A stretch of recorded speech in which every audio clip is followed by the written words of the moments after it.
अस्सलाम वालेकुम dear students, उम्मीद है आप सब ठीक होंगे। मेरा नाम है वकार अहमद और मैं अपने चैनल मैथ की दुनिया से आपसे मुखातिब हूँ। इस चैनल में आपको 9th और 10th क्लास के मैथ्स के सारे चैप्टर्स मुकम्मल फॉर्म में मिलेंगे।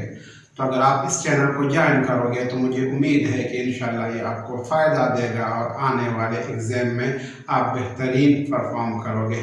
तो चलिए शुरू करते हैं। आज हम एक्सरसाइज 1.6 का क्वेश्चन नंबर 4 सॉल्व करेंगे। क्वेश्चन नंबर 4 है, the length of a rectangular playground is twice its width, the parameter is 30, so find its dimension. इस क्वेश्चन में हमें रेक्टेंगुलर प्लेग्राउंड का पैरामीटर दिया गया है और उसके डायमेंशन फाइंड करने हैं। डायमेंशन का मतलब यह है कि उसका लेंथ और विड्थ हमने फाइंड करना है। तो सॉल्यूशन में हम सबसे पहले सपोज करेंगे कि सपोज लेंथ जो इस प्लेग्राउंड का है वो x है। Suppose length of playground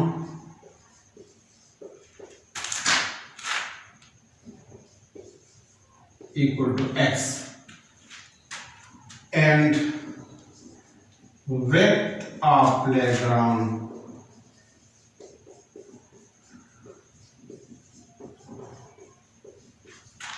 equal to y। तो हमने x और y को फाइंड करना है। यहाँ पे इस क्वेश्चन में हमें बताया गया है कि रेक्टेंगुलर प्लेग्राउंड का लेंथ ट्वाइस है इट्स विड्थ के। तो यही कंडीशन हम यहाँ पे इस तरह लिखेंगे। सो अकॉर्डिंग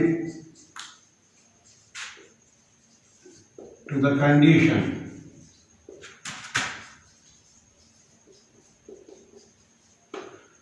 लेंथ ट्वाइस है विड्थ के, ये लेंथ है और ये विड्थ है। अब 2y को हम इस साइड पे शिफ्ट करेंगे तो इसको हम इस तरह भी लिख सकते हैं, x plus 2y minus 2y बन जाएगा जब ये यहाँ पे शिफ्ट होगा और यहाँ पे 0 रह जाएगा। और इस इक्वेशन को हम इक्वेशन 1 का नाम देते हैं। अब नेक्स्ट हमें जो गिवन डेटा है उसमें पैरामीटर गिवन है, पैरामीटर इक्वल टू 30। सो यहाँ पे हम लिखेंगे पैरामीटर इक्वल टू 30। अब पैरामीटर का फार्मूला क्या है? पैरामीटर का फार्मूला है 2 multiply by length plus width equal to parameter. ये फार्मूला है पैरामीटर का। अब यहाँ पे वैल्यूज हम पुट कर रहे हैं तो 2 को हम इसी तरह ही लिखेंगे। लेंथ हमारे पास x है प्लस विड्थ y है equal to 30।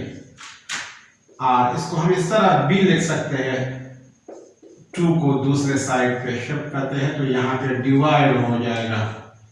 x plus Y हमारे पास आ गया, x plus y equal to, इसको हम सिंप्लीफाई कर सकते हैं, 2 1 are 2, 2 15 are 30, x plus y equal to 15 divided by 1 15। इसको हम इक्वेशन 2 का नाम देते हैं। अब इन दोनों इक्वेशंस को हमने मैट्रिसेस के फॉर्म में लिखना है। तो मैट्रिसेस के फॉर्म में इसको किस तरह लिखेंगे? पहले हम मैट्रिक्स नंबर 1 इस तरह लिखेंगे कि जो वेरिएबल के कोफिशिएंट है वो हम उसमें लिखेंगे। तो यहाँ पे वेरिएबल x है, इसका कोफिशिएंट 1 है तो यहाँ पे हम 1 लिखेंगे।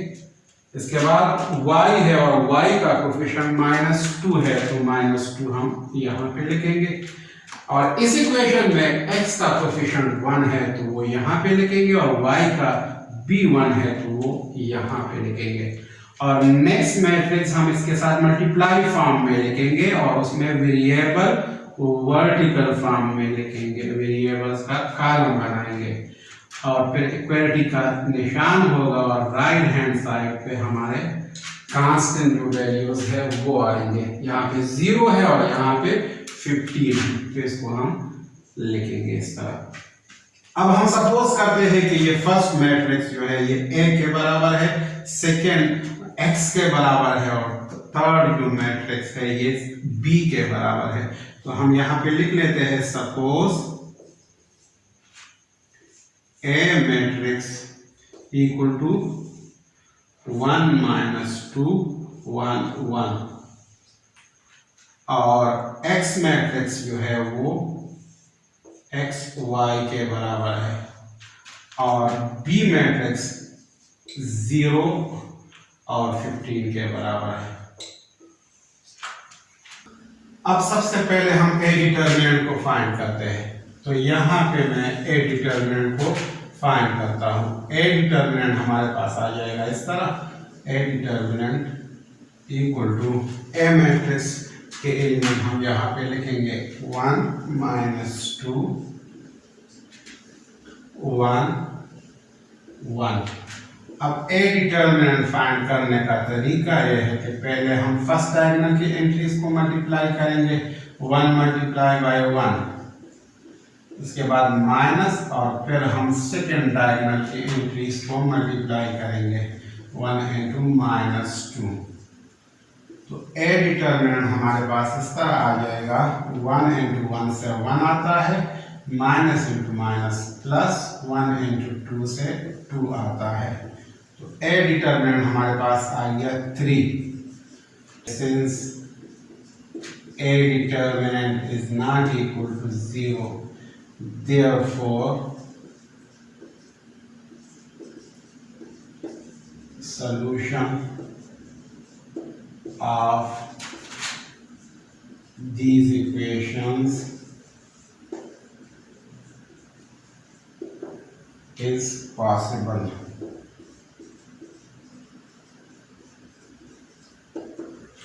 अब हम क्रैमर रूल को यूज करके x और y की वैल्यूज को फाइंड करेंगे। तो x और y की वैल्यू फाइंड करने के लिए जरूरी है कि सबसे पहले हम ax को फाइंड करें। अब ax मैट्रिक्स को फाइंड करने के लिए हम क्या करेंगे, मैट्रिक्स A को देखेंगे। मैट्रिक्स A, ये है मैट्रिक्स A। इसमें x की जो कोफिशिएंट है, जो फर्स्ट कॉलम में है 1 और 1, इनको हम रिप्लेस करेंगे बी मैट्रिक्स के एलिमेंट के साथ। तो 1 1 की जगह हम लिखेंगे 0 15, 1 1 की जगह हम लिखेंगे 0 15 और -2 1 इसी तरह ही लिखेंगे। अब ax डिटर्मिनेंट फाइंड करेंगे। सो ax डिटर्मिनेंट को हम इस तरह लिखेंगे 0 - 2 15 1। तो ax डिटर्मिनेंट को फाइंड करने का तरीका यह है कि पहले हम फर्स्ट डायगोनल की एंट्रीज को मल्टीप्लाई करेंगे 0 × 1, इसके बाद माइनस और फिर सेकेंड डायगोनल की एंट्रीज को मल्टीप्लाई करेंगे 15 × -2।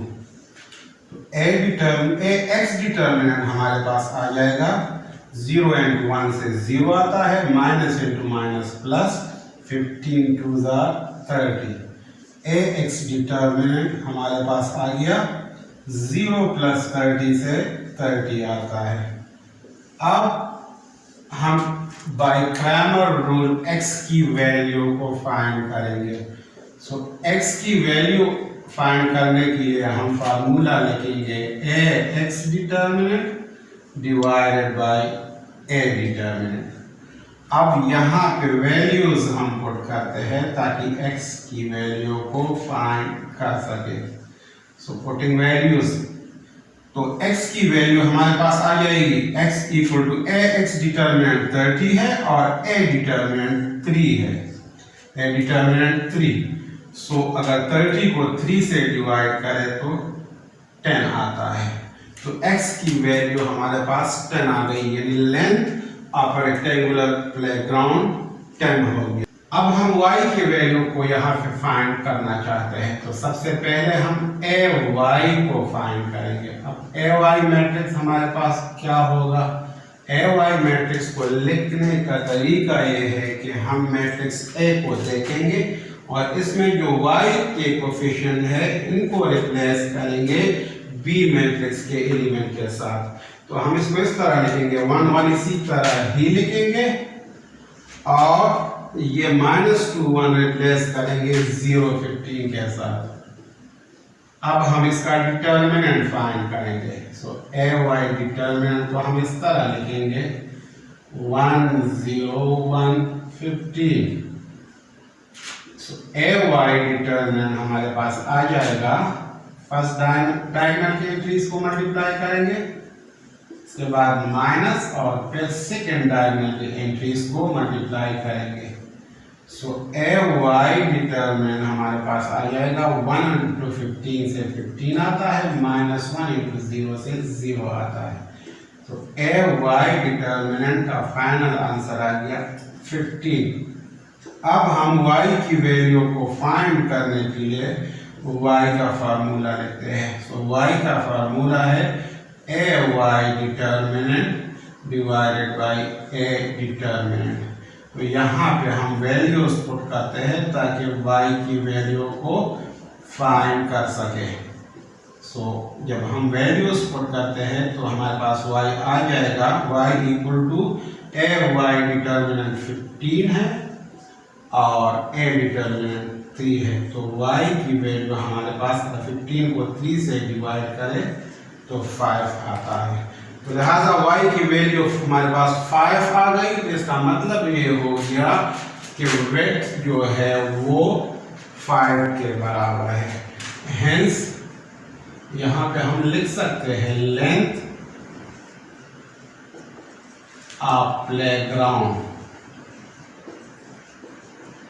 जो कि x है वो 10 है एंड वेट